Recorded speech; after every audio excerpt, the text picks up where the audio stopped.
अब द्वितीय पद सुनो। जब चित्त शक्ति मन के मनन से मुक्त होती है तब चंद्रमा के प्रकाश सा शीतल होता है। क्या कह रही हैं? जब चित्त शक्ति मन के मनन से मुक्त होती है तब चंद्रमा के प्रकाश सा वो शीतल हो जाता है। अब जब मनन खत्म हो गया तो चित्त हमारा एकाग्र चित्त हो गया। ठीक है, जब मन का चलना मतलब मन की चंचलता है ना खत्म हो गई तब हमारा चित्त एकाग्र हो गया। आकाश सा विस्तृत अपना रूप फिर आप भासता है। फिर हमें कोई ज़रूरत नहीं है कुछ भी पुरुषार्थ करने की। फिर हमें हल्कापन लगता है अपना और घन सुषुप्त रूप हो जाता है। अब देखो उसका स्वरूप कैसे है, पहले बताया है ना, वो उवें दा उवें ही है। माया नाल जुड़ दिए तावंते कोई क्रिया थिंदी है। अगर माया ना जुड़े साथ में, प्रकृति ना जुड़े तो क्रिया कौन करे? तो उसने भी प्रकृति को स्वीकार की है, क्रिया कर्म करने के लिए स्त्री को स्वीकार की है। नहीं तो वो कैसा है? घन सुषुप्त जैसा। जैसे पत्थर की शिला में पोल नहीं होती वैसे ही वह दृश्य से रहित घन सुषुप्त उसका रूप होता है। कल हमारा ये भी चल रहा था कि दृष्टा बने, दृश्य के अंदर लीन ना हो। हमारी भूल कहाँ होती है? हम दृश्य में लीन हो जाते हैं, वैसे ही हो जाते हैं। अब कहते हैं वो वैसे घन सुषुप्त सा है तो वैसे ही दृश्य से रहित हो गया, ना देखता है ना उसको कुछ पता चलता है भी ये दृश्य है या कुछ है, उसका भी उसको नहीं पता चलता। कहते हैं वो घन सुषुप्त उसका रूप फिर होता है वैसे का, दृश्य से रहित होता है ना वो। तब वह नमक के सादृश्य रस में ब्रह्म हो जाता है। जैसे नमक की पुतली गई पानी के अंदर, उसका रूप दिखा हमें नहीं पता चला। पता कैसे चला? चख के हमें पता चला कि पानी खा रहा है, नहीं तो हमें ऐसे पता ही नहीं चलता।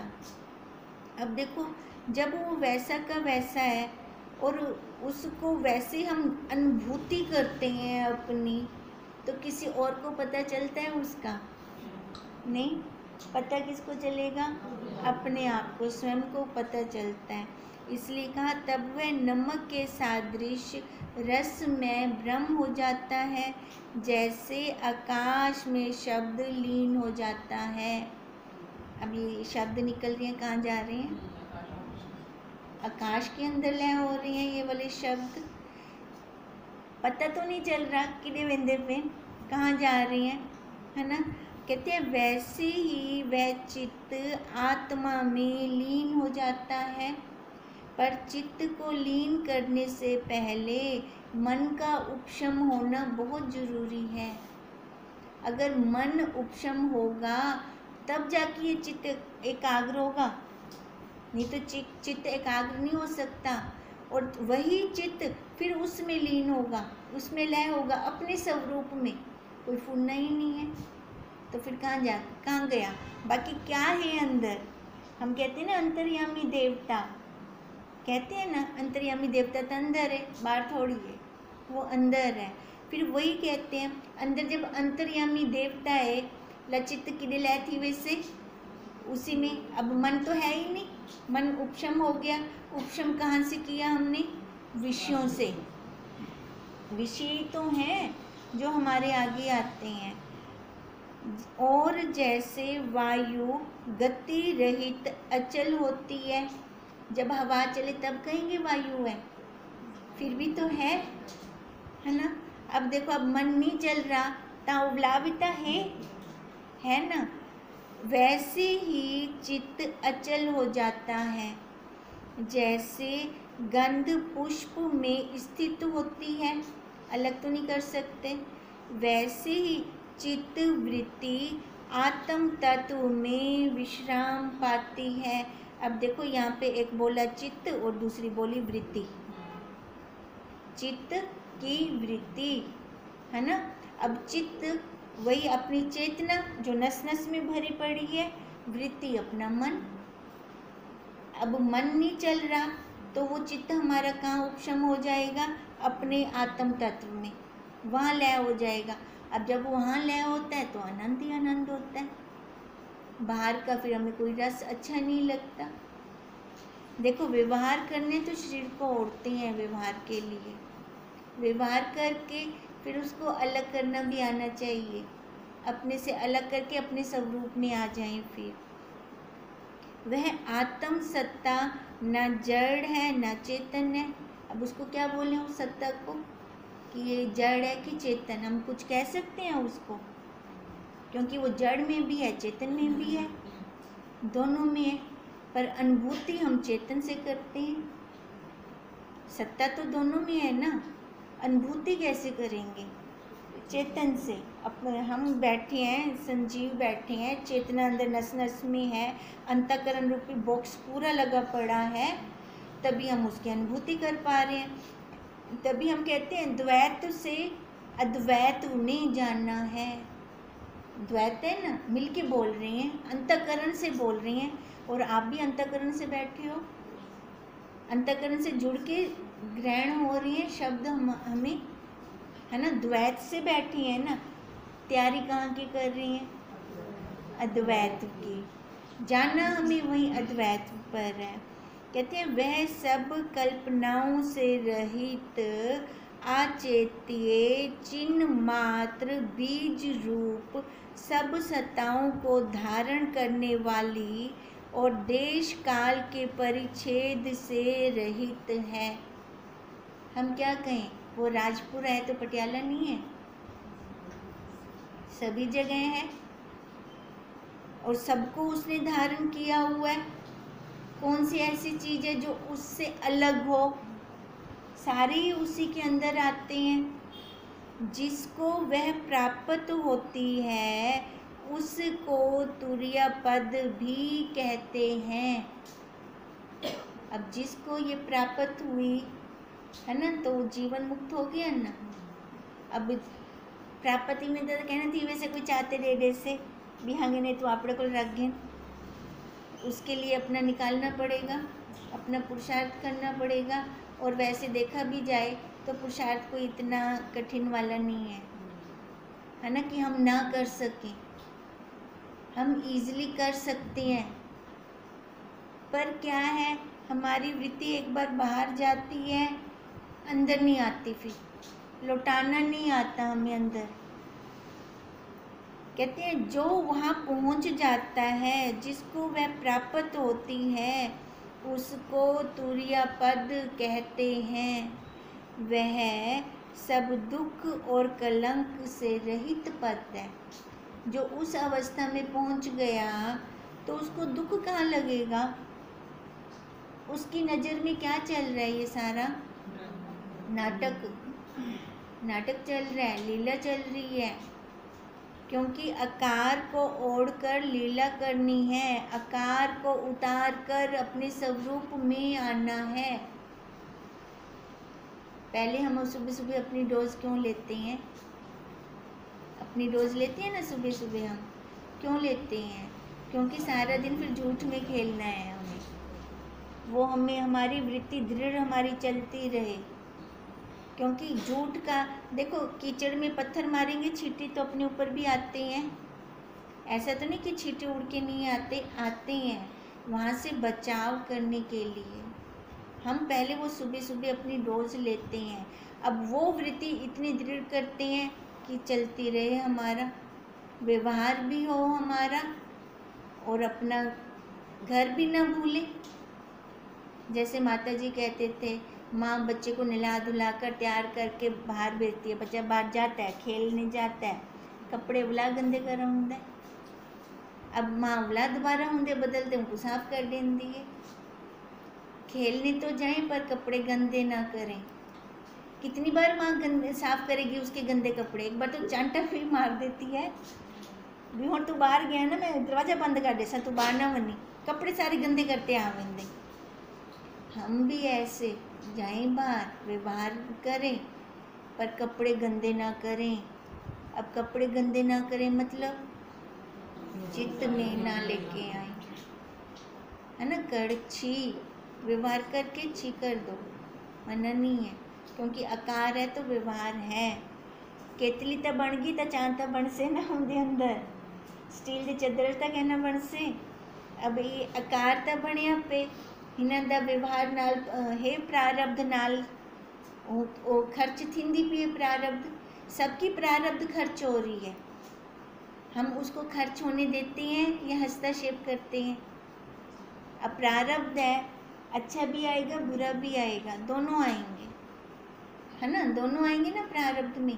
तो हम उसको देखने वाले बन गए कि बीच में रोड़ा अटका रहे हैं। भी चंगा तो पता क्या नहीं चलता, कैंटम निकल वेंदा, बुरा ये क्यों आया, ये किस लिए आया, ये ध्यान देना है हमें, यहाँ पर दृष्टि डालनी है हमें अपनी।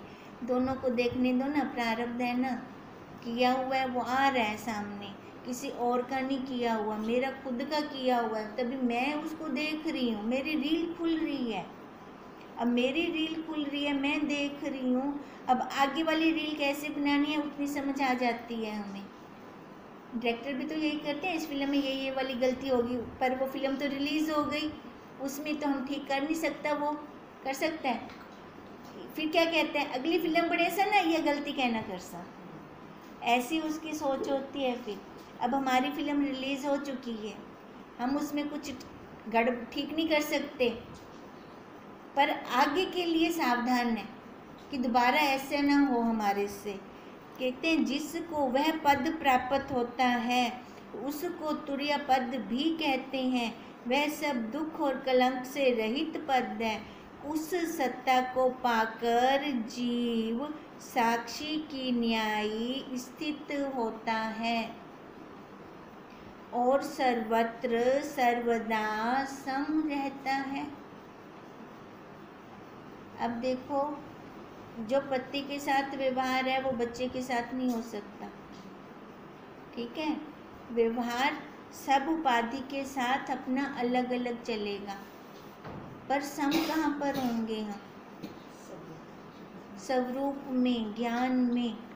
उपाधि में सम नहीं हो सकते हम, किसी भी उपाधि में जैसी उपाधि है वैसा व्यवहार करेंगे उस टाइम, पर ज्ञान में हम सम हो सकते हैं। कुत्ते के साथ इकट्ठे बैठ के खाना नहीं खा सकते, ज्ञान में हम सम हो सकते हैं उसके साथ, वो भी ब्रह्म मैं भी ब्रह्म, पर उपाधि में नहीं कर सकते समानता हम। तो यही कहते हैं कि उस सत्ता को पाकर जीव साक्षी की न्याय स्थित होता है और सर्वत्र सर्वदा सम रहता है। वही सर्व प्रकाश और शांति रूप है।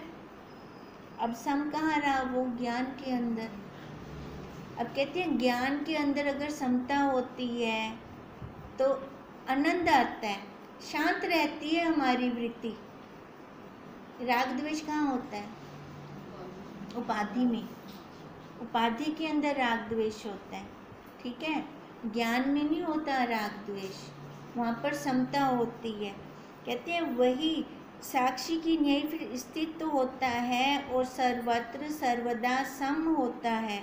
वही सर्व प्रकाश जो हमेशा सम रहेगा ना, वो शांतिपूर्ण होगा, उसके अंदर संतोष होगा, उसके अंदर विक्षेपता नहीं होगी। वही सर्व प्रकाश और शांति रूप है, जिसको आत्म तत्व से उस आत्म सत्ता का अनुभव होता है। और अनुभव कौन करेगा, उस सत्ता का अनुभव कौन करेगा, जिसकी चित्त की विक्षेपता खत्म होगी। वैसे भी देखो, जब चित्त में विक्षेपता होती है, वृत्ति नहीं जुड़ती, अपनी वृत्ति नहीं जुड़ती, उस दिन हम जितनी मर्जी आसन पे बैठ जाए, माला उठा लें, बार बार वृत्ति उस जगह जाएगी, वहाँ जाएगी। जिसका हृदय शांत होगा ना, उसका मन जुड़ेगा अपनी वृत्ति के साथ, तो उसी को ही उसकी अनुभूति होगी। दूसरा अनुभव कर ही नहीं सकता, भले उसके पास है, फिर भी उसको अनुभव नहीं कर सकता। वो जिसको आत्म तत्व से उस आत्म सत्ता का अनुभव होता है उसको द्वितीय पद प्राप्त होता है। अब प्रथम पद किसको बोला था? मन को मन से उपशम करना। अब द्वितीय पद किसको कहा? चित्त को उसमें लय कर देना अपने स्वरूप में। ठीक है, जो अपने स्वरूप में साक्षी में लय होता है तब उसको उसकी अनुभूति होती है अपने स्वरूप की। देखो है तो सबके पास, ऐसा तो नहीं है कि उसने भेदभाव की है, एक को दिया दूसरे को नहीं दिया, ऐसा नहीं है, सबको दिया है उसने। पर जो उसको देखेगा और जिसको देखने की कला आएगी, ये भी एक कला है, जिसको देखने की कला आएगी वही उसकी अनुभूति कर सकता है। ऐसे सभी को हो जाए ना उसकी अनुभूति, वो निकालना पड़ता है ना, स्टेप बाय स्टेप चलना पड़ता है, प्रक्रिया में से निकलना पड़ता है।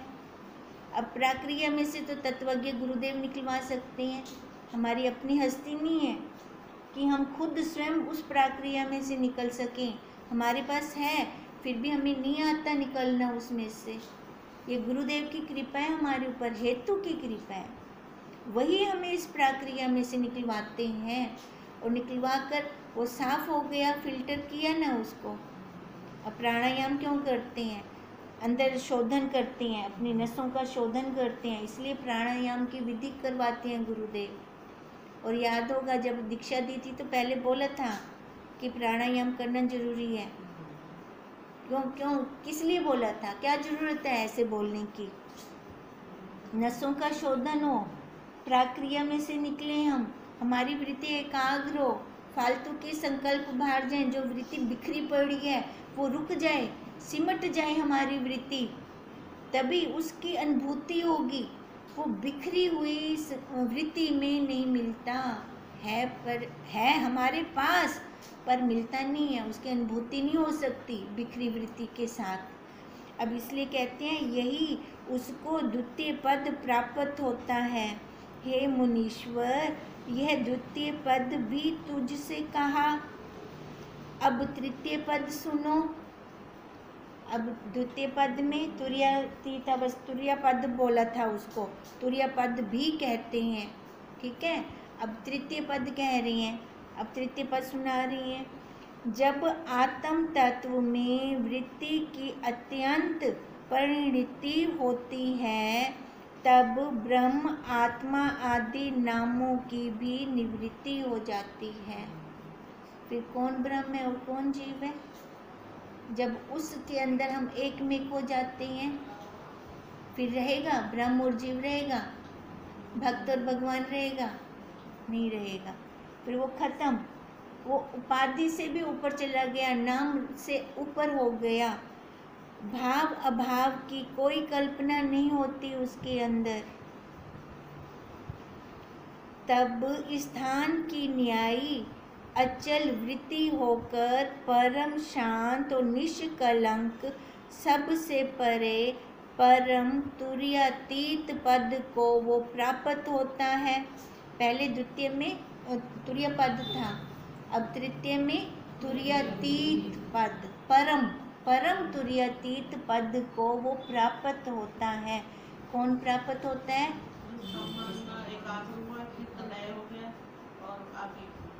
उसके लिए मतलब स्वभाव जिसका बन गया है ना, उसको जैसे पत्नी बन गए तो स्वभाव में आ गया ना, ज़्यादा हमें पुरुषार्थ ना करना पड़ा उसका। अब जैसे उसका ब्रह्म का स्वभाव बन गया, उसके लिए दूसरे नाम खत्म हो गए, ब्रह्म भी खत्म हो गया। अब जैसे हमारे लिए पत्नी शब्द खत्म है, हम बार बार रटते तो नहीं है, अब ऐसे ही उसके लिए ये शब्द जीव खत्म, ब्रह्म खत्म, ये भी खत्म। तो उसको क्या कौन सा बोला? वो सबसे परे परम तुरीयातीत पद को प्राप्त होता है। वह सबका अंत, सबका आधार रूप, एक अद्वैत्व नित्य चिन्ह मात्र तत्व तुरीय से भी आगे है। वह सबका अंत, मतलब उसका दोबारा जन्म नहीं है, अंत हो गया यहाँ पर। हम कहते ना अंत काल तो सबका होता है, पर प्रांत काल, जिसका प्रांत काल होगा उसका दोबारा जन्म नहीं होगा। अब कहा सबका अंत, सबका आधार रूप,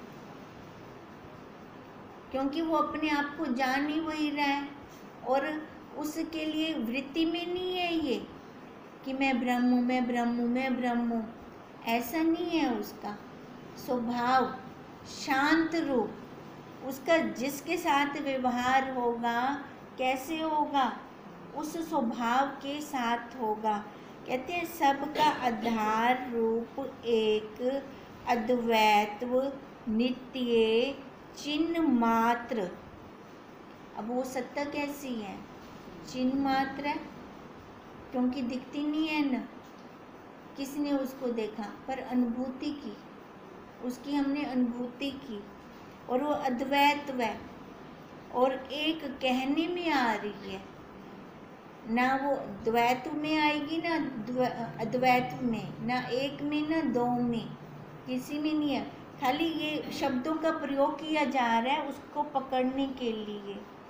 कहते हैं वही तत्व तुर्य से भी आगे है, उसमें वाणी की गति नहीं है, उसको हम शब्दों में नहीं ला सकते। हे मुनीश्वर, यह सर्व कल्पना रहित अतीत पद जो मैंने तुमसे कहा उसमें स्थित हो। स्थिति कहाँ हो हमारी, उस परम पद में, तुर्यातीत पद में। अगर तुर्यातीत पद में नहीं होती है ना, बहुत ऊंची अवस्था है तुर्यातीत पद, अगर उसमें नहीं होती तो तुर्य पद भी माड़ा नहीं है, वहाँ तक भी हम अपनी कर लेना, वारे न्यारे हैं, दोबारा जन्म नहीं है। तो ये दृढ़ता हो अपनी। देखो ये ना अभ्यास करते करते करते करते हमें पता लगा कैसे हमारी स्थिति जा रही है, अपने आप पहुँच जाएंगे, चल पड़ा, अपने आप पहुँच जाएंगे वहाँ पर। हाँ, अगर हम कहें कि नहीं मेरे को परम तुर्यातीत पद का पुरुषार्थ करना है तो कभी नहीं कर पाएंगे, वो कर्तापन आ जाएगा। हाँ, वहाँ पे कर्तापन आ जाएगा। बस हम जैसे चल रही हैं ना वैसे ईमानदारी से चलें, बस वैसे ईमानदारी के साथ चलते जाएं, अपने आप वो कैसे रास्ता आता जाता है हमें पता नहीं चलता, कैसे गुरुदेव करवाते जाते हैं हमें खुद को भी नहीं समझ में आता। कहते हैं वही सनातन देव है। अब कहते हैं सर्व कल्पना रहित अतीत पद जो मैंने तुमसे कहा उसमें स्थित होना, वही सनातन देव है। विशिष्ट जी ने प्रश्न किया था ना, वो कौन सा देव है, वो कैसे हम उसको देखें, किसने उसको देखा है। अब देखने वाला तो है नहीं, अनुभूति करनी है, उसकी अपनी अनुभूति हो हमारी, और शिव भी उसी का रूप है, ब्रह्मा भी उसी का रूप है तो वो एक, वो शुद्ध माया में आ गए है ना, शिव ब्रह्मा विष्णु या जितने भी माता देवियां हैं, जितने भगवान हैं, ये आकार में शुद्ध माया में आ गए, और हम मलिन माया के अंदर हैं। कहते हैं वही विश्व उसी का ही रूप है, वही तत्व संवेदन के वश हो ऐसे रूप में भासित होता है। अब वही तत्व संवेदन के वश हो, उस फूटने के वश हो, ऐसे रूप में भासित होता है। देखो हमने पहले शिव जी के रूप में जाना है ना, ईश्वर के रूप में जाना उसको, फिर उसके बाद गुरु के रूप में जाना। देखो जिनको चलते फिरते हयात गुरु के अंदर भगवान जैसी श्रद्धा हो जाती है ना, वही उस तत्व को पा सकेगा, क्योंकि वही गुरुदेव बोलने वाले हैं। जहाँ हमारी गलती होगी हमें ठोक के बताएंगे वो, जहाँ वो हमें ठोक के बताते हैं हमारी गलती, हम अगर श्रद्धा है तो हम स्वीकार कर लेंगे अपनी गलती। अगर हमारी श्रद्धा नहीं है तो हम रास्ता चेंज कर जाएंगे वहाँ से अपना। और ये भी एक बात पक्की है, खाली मूर्तियों पर हम विश्वास करके अपने स्वरूप को नहीं पा सकते, क्योंकि हमें बोलने वाले सतगुरुदेव जी चाहिए, तभी हम अपनी स्थिति को और दृढ़ कर सकते हैं, हमारी गलती निकालते हैं। पर श्रद्धा के बल पे हम कर सकते हैं ये सारा कुछ, बिना श्रद्धा के बल से नहीं कर पाएंगे हम। तभी कहा कि संवेदन के वश हो ऐसे रूप में भासित होता है। अब हमने आकार वाले अपने गुरुदेव के रूप में देखा उस तत्व को, पर वास्तव में ना कुछ प्रावृत्त है और ना ही कुछ निवृत्त है कुछ भी नहीं, किसी के अंदर भी नहीं है और किसी के बाहर भी नहीं है। पर अपनी वृत्ति कहाँ जाती है, हम कैसे लें उस तत्व को। अगर हमें तत्वज्ञ गुरुदेव ना प्राप्त होते, हम ले पाते उस तत्व की अनुभूति, कर पाते क्या? नहीं कर पाते ना। उन्होंने कैसे साथ में बैठकर हमें एक एक शब्द से उठाया, एक एक आकार से उठाया हमें, नहीं तो अपने में कहाँ हिम्मत थी। और कब सोचा था कि आपका तो पता नहीं, इसकी खुद की बात करती हूँ कि नहीं सोचा था, बुद्धि में नहीं आया था, अभी बचपन चला गया, किसने देखा। पर वो जानना रूप तो है, जवानी गई किसने देखा, पर वो जानना रूप से तो एक का एक बैठा है ना अंदर। अभी ऐसी ऐसी जो हमें महावाक्य दिए, हमारी जो बुद्धि में भी नहीं आ सकते थे, तो कैसे जाने हमने, ऐसा करके तो जाना। वाकई सही बात तो सही है, कहाँ गया, पर वो जानने वाला तो ना गया, वो तो अभी का अभी वहीं पे वहीं है। सारा कुछ बचपन का हमें ज्ञान करवा रहा है, वृत्ति वही चला देता है, हमारी रील पीछे ले जाता है अपनी। वही तो मैं हूँ, फिर वही जो बता रहा है वही तो मैं, क्योंकि वो बदला ही नहीं, ना कभी बदलेगा वो। यही तो बात है ना। अब यही महावाक्य हमें हमारे गुरुदेव ने दिए, तभी हमारी बुद्धि के बल निकले, और वो बल दिखे भी नहीं कैसे निकल गए, पर पता तो चला निकले। हाँ, कैसे निकले ये नहीं पता, पर इतना पता जरूर है कि निकले। वो उसकी अनुभूति करवाई गुरुदेव ने हमें। पहले एक बार स्वाद लगाया, नकली आम लेकर असली आम का रस दिया, फिर पता चल गया ना नकली और रस असली में स्वाद का पता चला, तो हम फिर नकली की तरफ क्यों जाएंगे, हम असली तो लेंगे ना रस। अब कहते हैं आकाश रूप सम सत्ता, अद्वैत तत्व अपने आप में स्थित और आकाशवत निर्मल है। अब वो तो नहीं कहती कि मैं हूँ अंदर, मैं साक्षी हूँ, तो कोई गलत काम ना कर, कहती है। वो तो हमारी मर्जी, हम चाहे गलत करें चाहे सही करें, वो तो हस्तक्षेप नहीं करती। जैसे हम लाइट का उदाहरण देते हैं, लाइट जला दी, जिसके नीचे बैठ के चाहे मैं शास्त्र पढ़ूं चाहे मैं गलत क्रिया करूं, वो तो कोई हस्तक्षेप नहीं करेगी।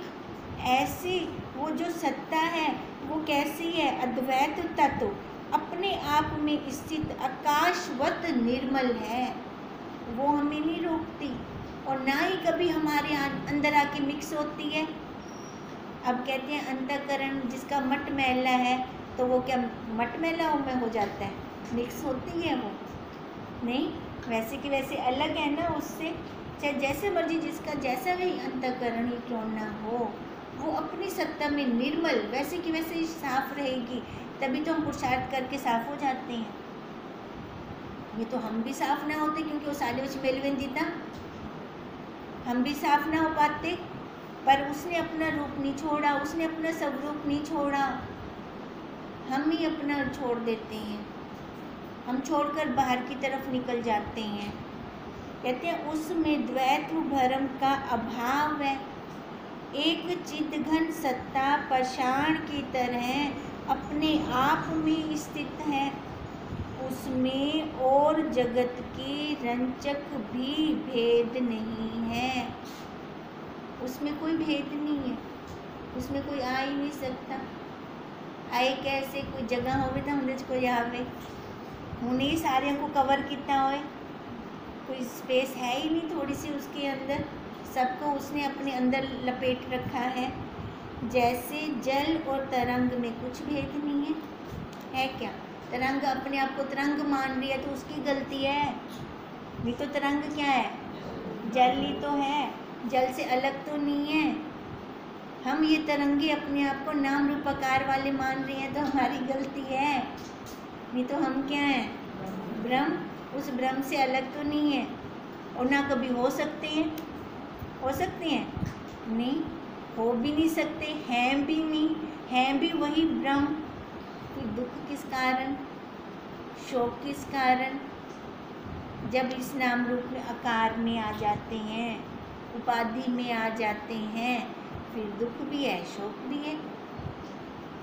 वैसे ही ब्रह्म और जगत में कुछ भेद नहीं है। जैसे जल और तरंग में कोई भेद नहीं है, वैसे ही जगत और ब्रह्म में कोई भेद नहीं है। सम सत्ता शिव शांति रूप और अनिवर्चनीय है। वो वाणी में ही नहीं आ सकता। सम सत्ता है वो, उसका किसी के साथ भेद नहीं है, वो सबके लिए एक जैसा है। कहते हैं उसको शब्दों में कैसे लाएं? इसकी चतुर्मात्रा तुर्या पद परम शांत है। अब चौथा कौन सा बता दिया? तुर्या, चतुर्मात्रा, तुर्या पद परम शांत, मतलब वो शांत स्वरूप एकदम, उसको किसी से कुछ लेना देना नहीं है, अपने आप में ही मस्त मौला है वो। इतना कह वाल्मीकि जी बोले, हे भरद्वाज, इस प्रकार जब ईश्वर ने कहा और परम शांति रूप आत्म तत्व का प्रसंग वशिष्ठ जी ने सुना, तब दोनों की वृत्ति आत्म तत्व में स्थित हो गई। किन की वृत्ति? शिव जी की और वशिष्ठ जी की, अपने स्वरूप में लय हो गए दोनों ही, और वे मौन हो गए